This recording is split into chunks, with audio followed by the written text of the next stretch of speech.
학생 여러분 안녕하세요. 6주차 강의를 시작해 보도록 하겠습니다. 자, 그럼 이번 주 내용을 배우기 앞서서 지난주에 배웠던 내용에 대해서 복습을 해보겠습니다. 항상 우리가 몇 월 배웠는지 항상 복습을 하시는 게 좋습니다. 왜냐하면 이 내용이 간단한 문제가 아니고 좀 복잡한 문제이기 때문인데요. 우리가 뭐 수학도 필요하고 물리적인 것도 필요하고 다양한 것들이 들어가서 좀 이해하기 힘든 게 물리전자 공학 과목입니다. 그래서 복습을 항상 열심히 하시기 바랍니다. 자, 우리가 5주차 첫 번째 수업 시간에 시작할 때 했던 게 뭐였죠? 5주차 첫 번째로 우리가 3차원 슈레딩거 웨이브 이퀘이션을 이용해서 하이드로젠 아톰, 그러니까 수소 아톰의 웨이브 펑션이랑 전자가 존재하게 될 probability를 계산을 했었죠. 그래서 쭉 제가 풀이 과정에 대해서 PPT로 설명을 했었고, 그래서 우리가 실제로 거리 R에 따라서 웨이브 펑션과, 그러니까 구좌표계에서 원자핵을 중심으로 떨어진 거리를 R로 정의했었죠. 그래서 그 거리 R에 따라서 웨이브 펑션과 일렉트론이 존재할 probability에 대해서 얘기를 했었습니다. 그래서 수소의 경우 n이 1일 때 전자가 위치할 확률이 가장 높았고 그 위치가 바로 보어 레디어스라는 값이랑 정확히 일치했다 라는 거를 얘기를 했었죠. 그리고 세 가지 퀀텀 넘버에 대해서 얘기를 했었습니다. 이 웨이브 이퀘이션을 풀 때 세 가지 퀀텀 넘버 n, l 그리고 ml을 얘기했죠. n은 principal quantum number라고 해서 원자핵으로부터 이 전자가 얼만큼 떨어졌냐를 나타내는 거고, 그 다음에 L 같은 경우는 오비탈의 쉐이프라고 했었고, 그 다음에 ML은 마그네틱 퀀텀 파라미터로 공간에서 방향을 결정을 합니다. 그러니까 그 오비탈의 방향을 결정을 하게 되죠. 그래서 이 세 가지 파라미터로 각각 전자의 위치를 표현을 할 수 있다라고 했었고, 그래서 에너지를 계산했을 때, 수소 아톰의 에너지를 계산했을 때 n이 1일 때, 그러니까 가장 낮은 그라운드 스테이트일 때 에너지가 마이너스 13.6 일렉트론 볼트라고 했었습니다. 그리고 n이 1보다 크면 excited state라고 해서 역이된 상태라고 하고, 이 13.6 미리볼트보다 13.6 일렉트론 볼트보다 큰 값을 가지죠. 왜냐하면 마이너스를 부호로 가지고 있기 때문에 큰 값을 가지고 절대값으로 보면 작아지는 상태가 되는 겁니다. 그리고 나서 우리가 넘버 하나를 더 배웠었습니다. 스핀 퀀텀 넘버였죠. 일렉트론이 스핀하는 방향에 따라서 두 가지로 나눌 수 있다고 했었고, 그래서 S 파라미터는 2분의 1 또는 마이너스 2분의 1이 된다고 했었습니다. 그리고 나서 파울리의 베타 원리에 대해서 배웠었죠. 이 N, L, ML, S로 표현되는 이 전자의 위치에는 두 개의 전자가 들어가 있었고, 각 이 위치 퀀텀 넘버 셋에 하나의 전자만 들어갈 수 있다라는 게 이제 파울리의 베타 원리였고, 그 다음에 훈트의 룰을 제가 얘기를 했었습니다. 훈트의 룰은 스핀이 이제 전자가 채워질 때 같은 오비탈에서 스핀이 같은 방향으로 먼저 채워진다라고 했었습니다. 그래서 지난주에 제가 숙제로 내준 거에 요 두 가지를 고려해서 풀어야 되는 문제가 있었죠. 다들 잘 풀었을 거라고 생각을 하고, 그리고 나서 우리가 이 NL, ML, S로 표현되는 이 셋이 어디에 쓰인다고 했었죠? 자, 아토믹 스트럭처에서 우리가 첫 주 시간에 전자를 노테이션하는 방법을 배웠었습니다. 1s2, 2s2, 2p2 이렇게 해서 이 각각 퀀텀 넘버 셋이 요거를 의미하게 된다는 거를 우리가 최종적으로 알게 됐었죠. 그리고 나서 한 개의 수소 아톰의 웨이브 펑션과 probability를 구했었고, 요걸 바탕으로 그러면 수소 아톰이 두 개가 됐을 때 이게 점점 가까워지면 무슨 일이 일어나는지 살펴봤었습니다. 그래서 몰리큘이 형성이 되면 웨이브 펑션에 변화가 일어나게 되고 전자가 위치하게 될 확률도 변화가 된다고 했었죠. 그리고 에너지도 이 원자의 개수만큼 쪼개진다고 했었습니다. 그래서 총 두 가지로 쪼개진다고 했었는데 그게 바로 본딩 몰리큘 오비탈 그리고 안티본딩 몰리큘 오비탈 두 가지로 나눠진다고 했었죠. 자, 그리고 나서 원자가 3개가 되면 이 에너지 레벨이 3개가 된다고 했었고, 결국에는 우리가 크리스탈, 예를 들어서 실리콘 레티스, 크리스탈 레티스를 생각을 한다고 하면 실리콘 격자에는 아톰 개수가 제가 5 곱하기 10에 22승계가 있다고 했으니까 각각 그 오피탈에 해당하는 에너지가 그 개수만큼, 원자 개수만큼 쪼개지게 된다고 했습니다. 그래서 이거를 밴드라고 했고, 에너지 밴드라고 했고, 이렇게 쪼개지는 현상을. 그래서 에너지 밴드라는 개념이 어떻게 생기는지 한번 알아봤었습니다. 그리고 밴드갭이라는 개념과 컨덕션 밴드에 대해서 알아봤고, 밸런스 밴드에 대해서 알아봤었죠. 그 후에 우리가 홀이라는 개념에 대해서 얘기를 했었습니다. 자, 계속 주구장창 홀이라는 걸 얘기를 했었는데 과연 홀이 뭔지 모르고 우리가 계속 있었는데 홀이 뭔지에 대해서 정확히 설명을 했었죠.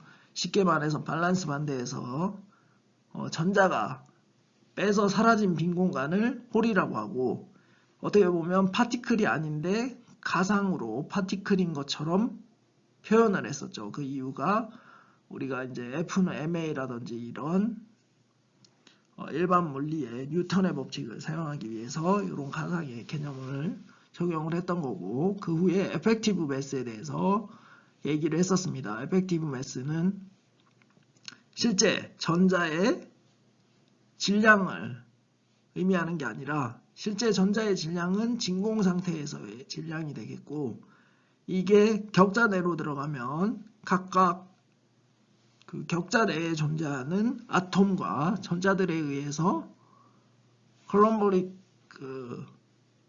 포스가 발생을 해서 영향을 준다고 했었죠. 그래서 이러한 영향이 고려된 질량이 에펙티브 매스라고 했었고, 각각 뭐 컨덕티비티를 구하냐, 덴시티 오브 스테이트를 구하냐, 뭐 이런 거에 따라서 이 전자나 홀의 에펙티브 매스는 달라질 수 있다고 했었습니다. 그러면 지난주 내용 중에 좀 중요한 거를 좀 더 자세히 한 번 더 얘기를 해보도록 하겠습니다. 그러면 에너지 밴드 이론에 대해서 알아보도록 하겠습니다. 아래에 보이는 그림은 실리콘이 서로 가까이, 실리콘 원자들이 서로 가까이 갔을 때 에너지가 어떻게 변하는지 나타내는 그림이 되겠죠. 그래서 실리콘 아톰은 원자번호가 14니까 일렉트론이 14개가 있는 거고, 각각 여기에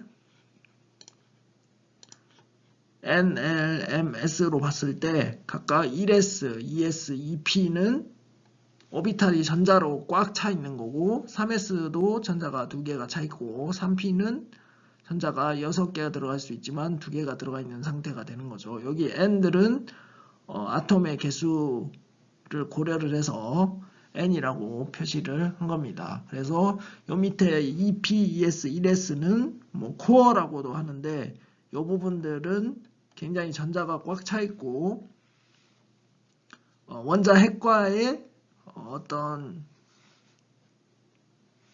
인력이 강하기 때문에 이렇게 아톰들이 가까이 가더라도 영향을 거의 받지가 않습니다. 그래서 1S는 거의 영향이 없고 2S, 2P도 거의 굉장히 실리콘 아톰이 가까이 갔을 때 조금 에너지 스테이트가 쪼개지는 걸 확인할 수가 있죠. 반면에 3S, 3P는 큰 영향을 받는다고 했었습니다. 여기서 이제 3S 같은 경우는 두 개의 스테이트에 두 개의 전자가 다 들어가 있지만 어차피 3S랑 3P는 구별하기가 힘들다고 했었죠. 왜냐하면 굉장히 가까운 위치에 있기 때문에. 그래서 이 3S, 3P는 동시에 영향을 받게 되는데 실리콘 아톰이 굉장히 멀리 떨어져 있을 때는 3S에 En 스테이트가 존재하고 En 일렉트론이 들어갈 수 있게 됩니다. 그리고 3p 오비탈 같은 경우는 6n 스테이트와 존재하고 거기에 2n개의 일렉트론이 들어가죠. 그러고 나서 이 아톰들이 점점점 가까워지면 에너지 레벨이 이렇게 쪼개지기 시작합니다. 그래서 쪼개지기 시작하다가 우리가 지난 수업 시간에 하이브리드 오비탈에 대해서 얘기를 했었죠. 그래서 각각 실리콘이 3s 오비탈 1개랑 3p 오비탈 아령 모양으로 된 오비탈 3개가 존재하게 되고 각각 전제가 이렇게 차례차례로 채워진다고 했었는데 공유 결합을 형성하기 전에 이 오비탈이 하이브리드 오비탈로 변화가 된다고 했었습니다. 이 하이브리드 오비탈로 변화하게 되면 각각의 오비탈이 서로 굉장히 먼 거리를 유지하기 위해서 변형이 된다고 했었죠. 그리고 각각의 오비탈에 하나의 전자씩 동일하게 들어간다고 했었고, 자 그렇게 되면 지난 수업 자료에 보면 그림을 보면 아령 모양 중에 한쪽은 되게 큰데 한쪽은 작은 거를 확인할 수가 있습니다. 그런 식으로 만들어져서 각각 오비탈이 서로 멀리 떨어진 위치로 될 수 있게 변형이 되게 됩니다. 그래서 이렇게 밴드가 형성이 되는데 이거를 SP 밴드라고도 하는데 sp3 하이브리드제이션이라는 현상이 일어나서 생기는 거고 이때 스테이트는 요 2n과 6n이 합쳐진 8n 스테이트가 되는 거고 전자는 2n에서 4n개의 전자가 들어가 있게 되는 겁니다. 그리고 나서 실리콘 아톰이 점점 더 가까워지면 이 오비탈에 존재하는 전자들이 서로 공유 결합을 하겠죠. 그리고 나서 이 전자들이 서로 인터 아토믹 포스에 의해서 영향을 주게 됩니다. 예를 들면 중간에 아톰 중간에 일렉트론이 위치하게 되면 인력이 발생하게 되는 거고 아톰이 존재하지 않게 되면 원자 핵 간에 밀어내는 청력이 발생하는 거죠. 이러한 현상 때문에 크게 두 가지 스테이트로 몰리큘 오비탈이 나눠질 수가 있다고 했습니다. 본딩이랑 안티본딩. 본딩 같은 경우는 그 아톰 사이에 전자가 들어가 있을 경우에 본딩이 된다고 했죠. 그럴 경우 에너지 스테이트가 낮게 된다고 했습니다. 왜냐하면 전자가 두 개의 전자가 공유 결합을 해서 가운데 위치하겠죠. 이 전자와 각각 옆에 있는 두 개의 원자핵들이 땡기는 힘을 가지기 때문에 상대적으로 에너지 스테이트가 낮아지게 되는 겁니다. 그래서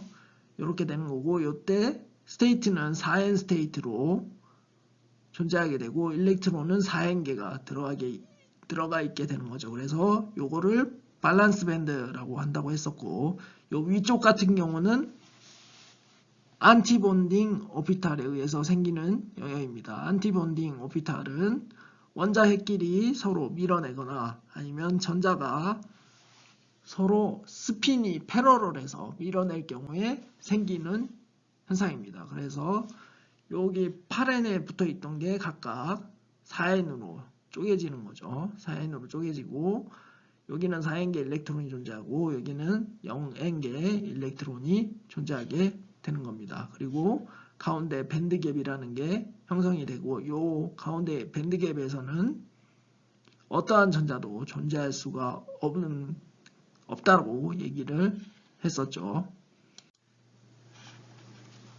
그래서 요거를 그림으로 나타내면 오른쪽처럼 밸런스 밴드라고 해서 아래쪽 밴드가 생기고 위쪽에 컨덕션 밴드가 생깁니다. 그리고 가운데 에너지 갭, 밴드 갭이라고 해서 어떠한 전자도 존재하지 않는 상태가 되는 거죠. 그리고 나서 이 밸런스 밴드에는 제가 전자가 꽉 차 있는 상태라고 했었고 이 컨덕션 밴드에는 전자가 비어있는 상태라고 했습니다. 이렇게 되는 상태가 절대온도 0K일 때라고 했었습니다. 이걸 꼭 기억해 주시고, 에너지 밴드갭은 그래서 이 컨덕션 밴드의 제일 낮은 값과 밸런스 밴드의 제일 높은 값의 차로 이렇게 계산이 될 수 있다고 했습니다. 그래서 이 0K에서는 외부에서 일렉트릭 필드를 걸어주더라도 여기서 아래쪽 밸런스 밴드에서 일렉트론이 움직일 수 없고, 컨덕션 밴드에서도 움직일 수 있는 게 없기 때문에 커런트가 흐르지 않는다고 했었습니다. 요거를 꼭 기억해 주시고요. 하지만 뒤에 슬라이드에서 온도가 올라갈 때 어떻게 되는지 얘기를 했었죠. 그래서 온도가 증가하게 되면 이 온도에 의해서 요 밑에 밸런스 밴드에 있던 일렉트론이 에너지를 받아서 이렇게 익사이테이션이 되게 됩니다. 그러니까 컨덕션 밴드 쪽으로 올라가게 되는 거죠. 이러려면 이 에너지, 전달되는 에너지가 이 에너지 밴드의 이지보다 커야겠죠. 그리고 빛을 줬을 때도 똑같이 이렇게 뛰어넘는 현상이 발생을 하게 됩니다. 이렇게 빛을 줬을 때 뛰어넘어서 올라가는 경우는 어떨 때 많이 이용되냐? 바로 이제 광 센서, 포토 디텍터라고 하는 광 센서랑 솔라셀, 태양전지를 이용할 때 이 현상이 적용이 되는 거라고 생각하시면 되고요. 그래서 어쨌든 0K에서 온도가 올라갔을 때 이렇게 전자가 위쪽 컨덕션 밴드로 올라가서 전류 흐름에 기여할 수 있게 된다고 했었죠. 그때 이렇게 빈 공간이 생기게 되는데, 밸런스 밴드에 빈 공간이 생기게 되는데 요거를 홀이라고 한다고 했었습니다. 그리고 요거를 수식적으로 커런트 덴시티를 계산해 보면, 커런트 덴시티는 우리가 3주차인가요? 그때 공부했을 때 일렉트리컬 차지 곱하기 드리프트 벨로시티 곱 한 다음에 모든 전자의 이 값들을 더한 게 커런트 덴시티라고 했었죠. 그래서 이게 전자가 밑에 컨덕션 밸런스 밴드에 꽉 차 있으면 이게 0이 되는 거고, 여기서 하나가 빠지면 요거는 0이지만 요 하나가 전류에 기여하게 되는데 부호가 플러스가 된다고 했습니다. 마이너스에서 마이너스. 그래서 우리가 홀을 포지티블리 차지드 파티클이라고 생각을 하고 개념을 정립한 다음에 적용을 한다고 설명을 했었습니다. 자, 그래서 우리가 인트린직 실리콘, 그러니까 퓨어한 실리콘이죠. 디펙이나 어떤 임퓨리티 등이 없는 인트린직 실리콘에서 이 일렉트릭 필드를 가해줬을 때 각각 전자와 홀이 어떻게 이동하는지에 대해서 얘기를 한번 해본다고 했었습니다. 그래서 결론적으로 커런트의 방향이랑 일렉트릭 필드의 방향은 똑같고, 컨덕션 밴드의 일렉트론은 일렉트릭 필드의 반대 방향으로 움직이고, 밸런스 밴드의 홀은 일렉트릭 필드의 방향과 똑같은 방향으로 움직인다고 했었습니다. 그리고 캐리어라는 것은 그냥 일렉트론이랑 홀을 얘기하는 게 아니고, 컨덕션 밴드에 존재하는 일렉트론을 캐리어라고 하고, 왜냐? 전류의 흐름에 기여를 할 수 있기 때문에. 밸런스 밴드에 있는 일렉트론은 전류에 기여를 할 수 없다고 제가 말을 했었죠. 그리고 또 하나가 밸런스 밴드에 있는 홀, 요게 캐리어라고 했습니다. 그래서 캐리어의 정의가 정확하게 요 두 개다라고 이렇게 설명을 했었고요. 그리고 인트린직 실리콘, 인트린직 세마이컨덕터에서 꼭 기억해야 될 부분 중에 하나가 요 일렉트론이랑 홀이 항상 쌍으로 생긴다는 거를 기억을 하셔야 되겠습니다. 제가 지난 수업 시간에 얘기를 했던 것 같긴 한데, 어쨌든 에너지가 가해져서 이렇게 전자가 여기가 돼서 올라가면, 컨덕션 밴드로 올라가면 반드시 밸런스 밴드에는 홀이라는 게 생깁니다. 그래서 항상 이 인트린직 세마이컨덕터에서는 일렉트론과 홀이 동시에 생성된다고 생각을 하시면 되겠습니다. 그렇게 해서 이 두 개가 전류에 기여를 하는 거죠. 요거 말고 익스트린직 세미컨덕터는 이제 도핑이 돼서 다른 현상을 보이게 되는데, 그거는 이번 주 수업 시간에 얘기를 아마 하게 될 것 같습니다.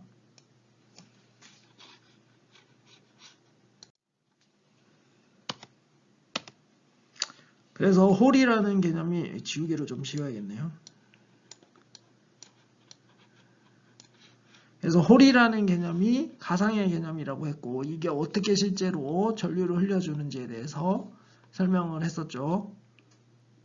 그래서 보면 여기에 홀이 존재하게 되는데, 이 홀이 움직이는 게 아니고, 그러니까 전자가 여기 비어있는 공간으로 이동하면서 홀이 마치 이동하는 것처럼 보이는 형식으로 돼서 전류에 기여한다고 했었습니다. 그래서 원래 홀이라는 게 파티클이 아니고 그냥 빈 공간인데, 우리가 나중에 FMA라든지 D에 어떤 수식들을 적용을 할 때, 뉴턴의 법칙 수식이나 이런 것들을 적용을 할 때 이렇게 개념적으로 파티클처럼 인식하면 이해하기가 쉽기 때문에 그렇게 정의를 한 거지, 실제로는 이게 파티클처럼 해서 뭔가 움직이는 게 아니다라는 거를 기억해 주시면 되겠습니다. 그러니까 쉽게 말해서 전자가 이동해서 빈 공간이 생기는 게 홀인데, 홀의 이동은 결국엔 전자의 이동이라고 보면 되겠죠.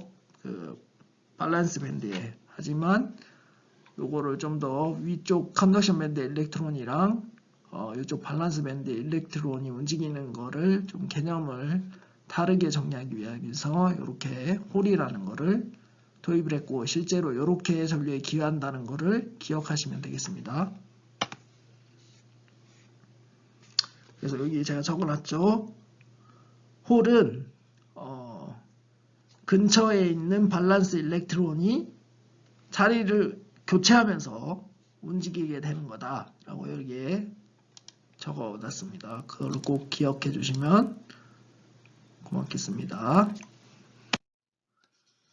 자, 이제 우리가 그 다음으로 얘기를 했던 건 에펙티브 매스였죠. 에펙티브 매스가 왜 필요한지는 설명을 했었습니다.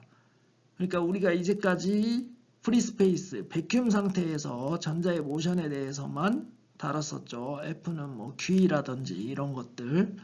하지만 실제로 실리콘이 크리스탈 격자 내로 들어가게 되면 이 진공 상태와 다르게 내부에 어떤 일정한 주기적인 포텐셜이 생기게 되고, 이게 일렉트론이나 뭐 홀에 영향을 준다고 보면 되겠습니다. 그래서 이러한 영향을 고려하기 위해서 에펙티브 맥스라는 개념이 생기게 된 거고, 그래서 이 에펙티브 S는 실리콘 격자 내에서 전자가 받는 어떤 다른 내부의 힘을 적용한 수치이기 때문에 크리스탈 방향이라든지, 왜냐하면 크리스탈 방향이 바뀌게 되면 격자의 위치가 바뀌게 되는 거죠. 그래서 영향을 받는 거고, 그 다음 템퍼러처에도 영향을 받죠. 왜냐하면 템퍼러처가 증가하면 증가할수록 레디스 바이브레이션이 커지기 때문에 에펙티브 매스가 또 변하게 되는 거죠.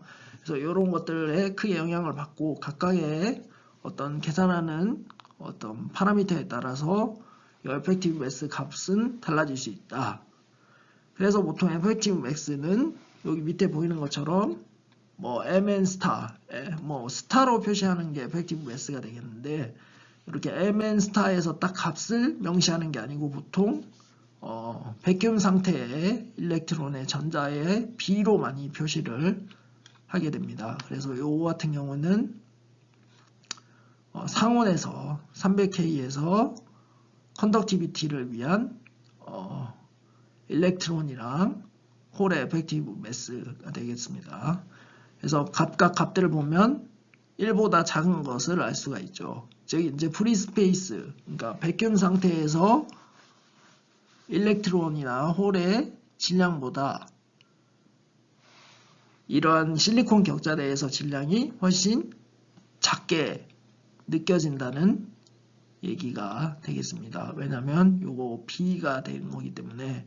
그래서 다 1보다 작은 값을 가지는 거고, 이걸 실제 EK 밴드 다이어그램에서 에펙티브 매스를 우리가 계산하는 과정을 진행을 했었죠. 그래서 결국 요 MN 에펙티브 맥스는 요 EK 밴드 다이어그램의 곡렬 방정과 관계가 있다라는 거였고, 그래서 EK 다이어그램에서 이 곡률이 커지면 커질수록 입자의 에펙티브 맥스는 작아지게 되는 거죠.